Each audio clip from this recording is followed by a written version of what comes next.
Hi, Bobby. Hi, Janakiraman. Welcome back. So, last lecture, if you remember, we had discussed, we discussed the amplifier. Correct. Okay. And we gave an input, we got an output, both as a function of t. And with a gain of A. Exactly. We had an amplification factor of A. We said it was A times V in of t.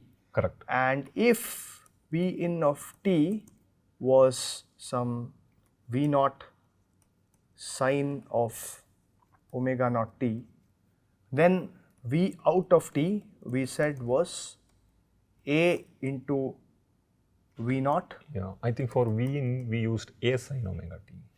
Oh, we used A sine omega naught t. Yeah, but since A is an amplification factor, I am sort of just calling this V naught, right? Omega naught t. So, or Vm. Yeah, maybe we can call it Vm if you wish, right? So, Vm, right? So, therefore, we got an output amplitude which seems to be A times Vm. Okay, but this seems to suggest that irrespective of what frequency of the sine wave we use, we are going to get the same amplification. Okay, so that means if I give a 100 hertz sine wave or a 1 kilohertz, 1 megahertz, 1 gigahertz, right? So, yeah. I mean, from your experience, do you think this is true? This will be true for an ideal amplifier which is not available. Which is, yeah, the theoretical amplifier that doesn't exist, yeah. right? That we all wished would exist, Correct. but it never exists. Correct. So, in practice, that's just not going to happen. So, yeah. So what is your best guess saying? So this is just from my experience. Yeah. Usually when we have higher amplification, the frequencies that it can operate is limited. Okay, so that means you're saying that the amplifier can amplify certain lower frequencies easily, but higher frequencies it may not be able to in some cases. Yeah.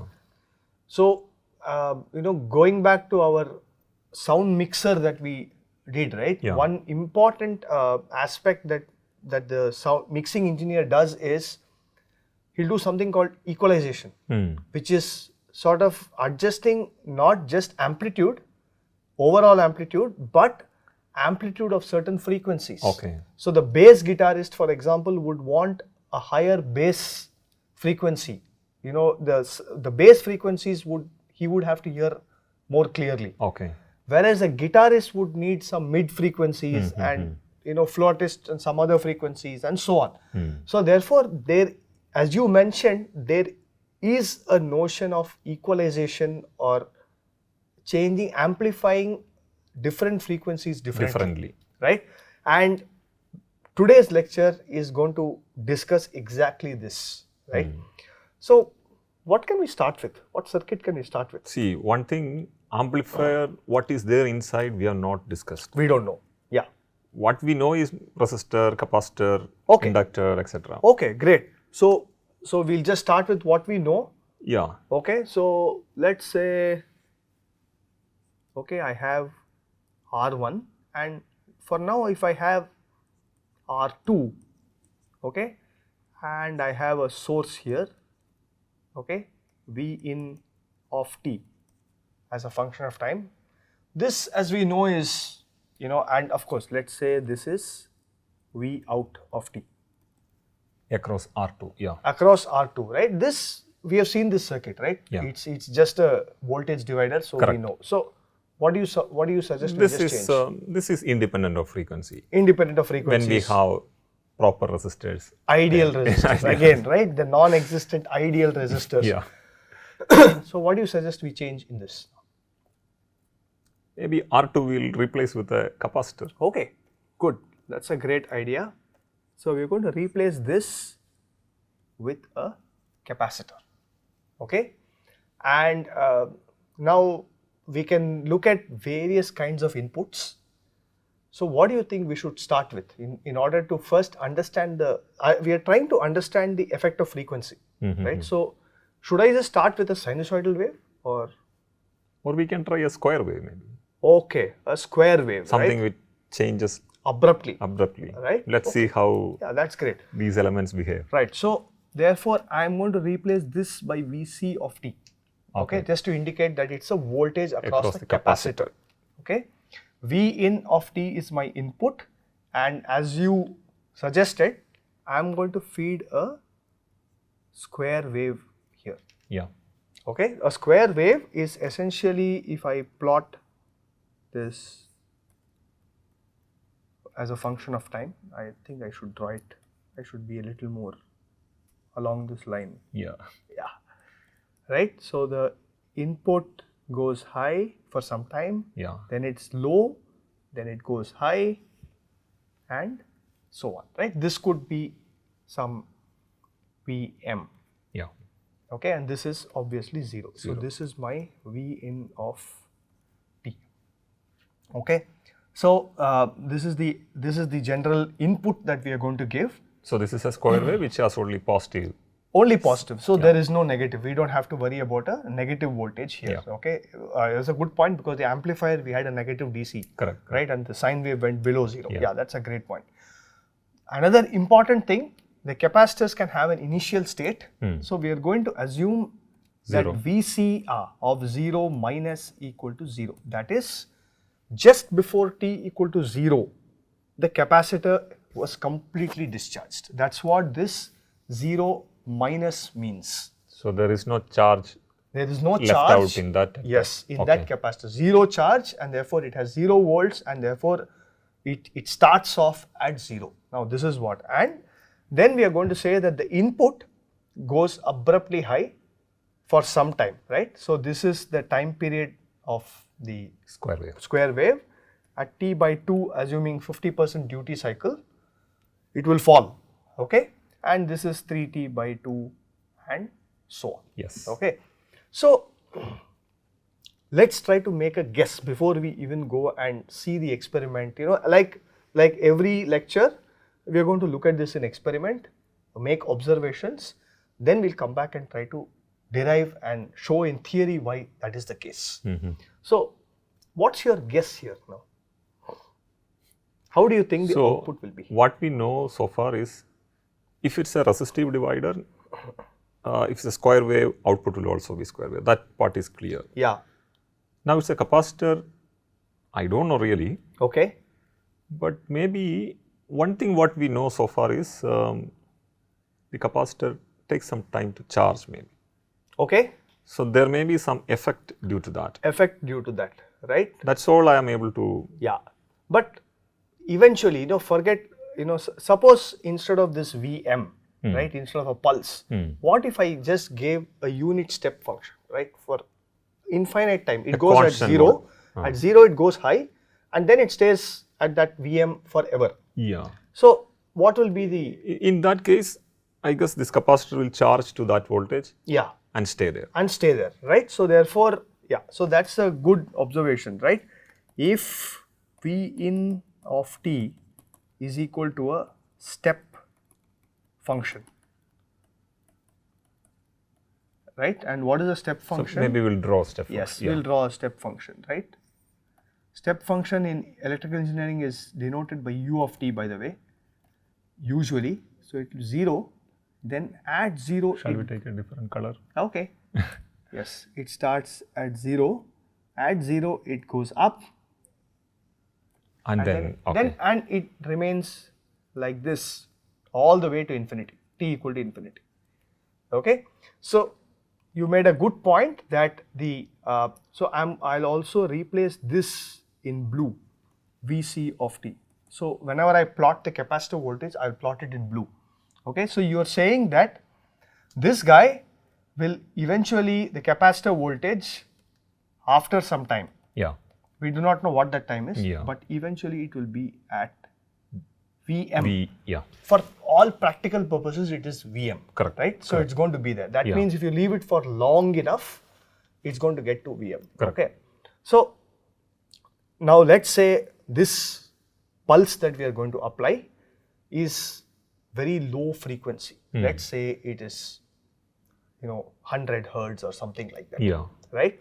So first of all, we should be careful using the word low and high, because low and high, is relative to something. Correct. Okay. So we'll just keep this in mind. So what we are going to do now is look at an experimental demonstration of exactly this experiment. That will give some idea. Exactly. Okay. Yeah. So what we have done is we have chosen R.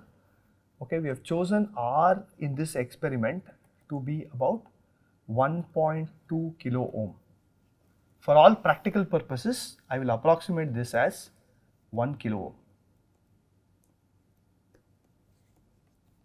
1 kilo ohm. Okay. Capacitor is about 100 nanofarads. Okay. Okay, so this is nano is 100 into 10 power minus 9 farads, and this is 1000 ohms. Right? So we'll just. So this 1000 ohm is an approximation for this explanation alone. Yeah, this is, otherwise it is 1200 ohms actually, it should have been, right? But we are saying it's around 1000 ohms, okay? So now let's go ahead, right? And as usual, we have this, we have this kit here which is going to serve as the oscilloscope And the function generator, right? And what we have here is a breadboard. The blue guy is the resistor, the 1 kilo ohm resistor. You see this orange guy standing tall here, Okay. okay? That guy is the, Capacitor. 100 nanofarad capacitor, okay? And what we are going to do is, this will come from the signal generator. Okay. And Vc of t, we will observe on the oscilloscope. Okay. Okay, so the wires have been, programmed in this breadboard where the signal generator feeds this input, the resistor, and the voltage across the capacitor. We will watch. Exactly. And this triangle here, as usual, is the common ground between the oscilloscope and the breadboard and everything. There is a common ground that is there. Okay. So let's now come back here. Okay. And okay, so what I have now is I can control the frequency, amplitude of this square wave that I'm going to give. Okay, this is the orange guy, and the amplitude really is not our focus here. Yeah, right. So let's fix that. We'll fix that to 200 millivolt. Okay. Whatever some number we have here, Okay. I'm not going to alter that. Okay. Right. But frequency is what we are interested Like to in. change and okay. see. Frequency is 100 hertz, and frequency is related to time period as 1 over t. So therefore 100 hertz corresponds to 10 milliseconds. 1 by 100 hertz is 10 milliseconds. Okay. So I'm going to go here and let's make some tabulation. Okay, my frequency in Hertz. hertz. Okay, and I'll also write the time period, by the way. Okay, in seconds. Okay, I might use milli, micro there, but I'll just keep this, right? And any observation. This is the observation. We'll write what we observe. Okay. So right now the orange wave is a 100 hertz signal, 10 milliseconds period, and I'm going to go and observe what happens here. I will also scale this so that it is, okay, I'm just going to scale it so that this thing, importantly, both the channel 1 and channel 2. So let me also explain what channel 1 and channel 2 are. Channel 1 is the input. The orange color. Orange color is the input that we are giving. So it's the 200 millivolt, and we got what is this, 100 hertz, right? And this was therefore 10 milliseconds. Okay, 10 milliseconds, and the orange curve is exactly that. The output is the blue one. Okay. Well, coincidentally, I use blue for the capacitor here also. So therefore, that blue waveform there matches with this blue here. Okay. And we need to look at both together now. So first of all, at 100 hertz, it appears that the output is just following the input. Right? There's not much of, there's no delay or anything like that. Small deviation. very small delay, right? So output, I will just try to say Vc of t equal to V in of t. Okay, We'll put with delay, with small delay. Okay, I mean it's a very crude term that we are using, but you know, okay. Basically, we have observed something there. we have observed something there. It's not exactly equal, right? Yeah. But there is something there. Okay. So now we'll come here and say that 100 hertz. Let's try 10 times because there's no point in moving in from 100 to 101, 102 and all that. Yeah. Frequency you usually sweep in a the log scale and go 10 times, right? So that's 1 kilohertz, okay? And let's see what we get here. Of course, now the time is very hard, right? By the way, we forgot to observe what the 1 kilohertz corresponds to 1 millisecond. Okay, 1 kilohertz, Yeah. right? And this is 1 millisecond. Yeah. Okay, and so what I will do here, I'll try to make it. This is interesting. Okay. Okay. Okay, so Now the deviation is. it seems to be doing something. And maybe we'll also make another observation, right? The max of Vc of t. That is the maximum voltage that it reached. Okay, so we look at this. First of all, we'll go back to the 100 hertz, and we come here. The blue line eventually gets to the 200 millivolt for all practical Agree. purposes, right? So this is 200 millivolt. Okay. Now, One moment. So here also we see some deviation we see some deviation in the initial portion. in the initial portion, the capacitor there is some lethargy. The capacitor is a little lazy, right? It's taking a little bit of time to follow the input. Correct. But eventually it's getting there. Yeah. Right? A slow guy. So when you increase the frequency, you are not giving that much time for the capacitor to come up. Exactly. Okay. Right? So that is a great observation. Right? So now when I said 1 kilohertz, okay, when I said 1 kilohertz, which corresponded to 1 millisecond, it seems to be getting, the final value is still Very close. 200 millivolt. I can still say for all practical purposes, this is 200 millivolt. Okay. Okay, but Vc of t with large delay. Or we will say visible delay. We'll call it visible delay.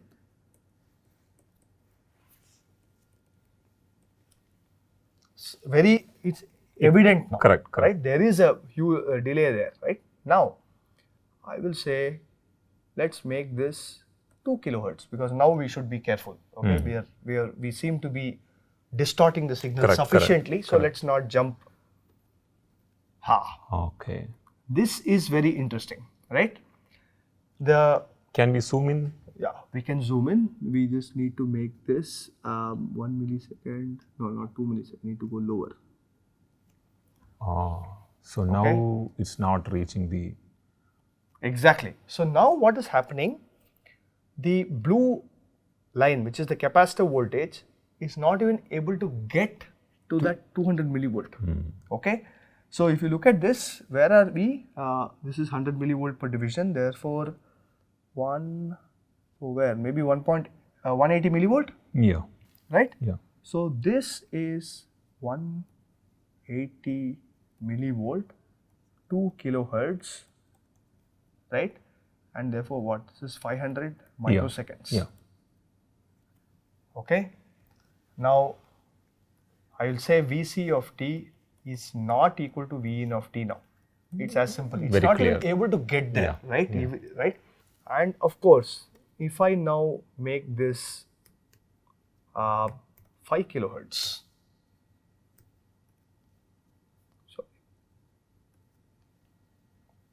This is very interesting. It's even lost that shape of a square wave. It seemed to be something like a triangular wave almost, right? It's like charging up and then it's, you know, sort of, so if I make this. But it has got a nice shape. Yes, definitely, right? It seems to be doing something interesting there. The function it's evaluating seems to be nice. It's doing something interesting. Okay, so we'll come back to that. Okay, and what is this 1 by 5, right? So this is what, 200 microseconds. Yeah. Okay, the max voltage is nearly 110 millivolt. Right? Definitely not equal. Okay, and then I say 10 kilohertz. Okay,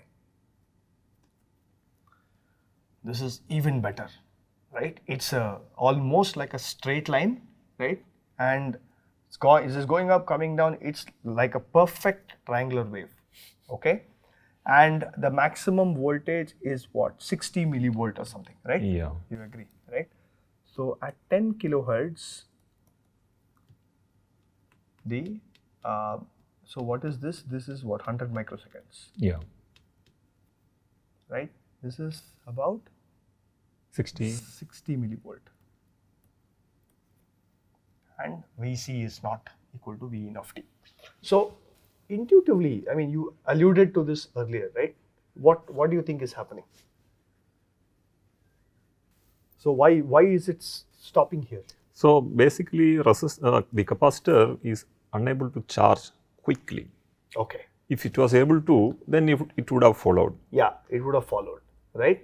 So you're saying that it's little lazy, it's charging up, and then by the time the waveform is over. Waveform is over, it's gone to zero. Yeah. So it starts, now what does it do? Yeah, now it's a 0 voltage, so it's reducing. Exactly. So this is interesting. If you so that means it's discharging.